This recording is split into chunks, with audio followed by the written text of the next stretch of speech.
আল্লাহ তাআলার কাছে প্রার্থনা করি যে মহান সৃষ্টিকর্তা যেন কারোর ঘরে এদের মতো সন্তান দান না করে, কারণ এদের জীবনটা বড়ই অদ্ভুত।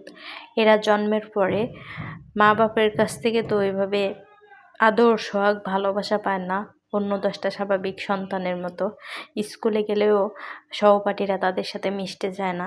গ্রামে সবাই তাদেরকে খেপায়, হিজড়া হিজড়া, কেউ তাদের আসলে ওইভাবে সমান চোখে দেখে না।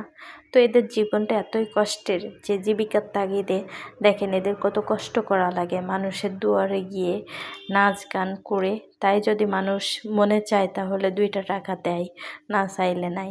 হয়তো জোর জবরদস্তি করে, মুখ খারাপ করে, গালিগালাজ করে, সেই ভয়ে মানুষ 2-10টা টাকা দেয়, তবুও কেউ মন থেকে দেয় না। এই হচ্ছে এদের জীবন।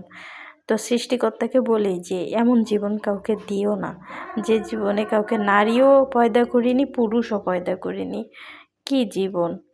দেখেন এই যে মহিলাটার কত বয়স হয়ে গেছে, তারপরে এখনো দেখেন নাচ গান করতেছে। মাঝে একদিন একটা দোকানে টাকা চাইতে আইছে নতুন বছর উপলক্ষে, বললো কিসের নতুন বছর, টাকা নাই এখন। পরে চলে যাওয়ার পরে কী সব করে বলছে।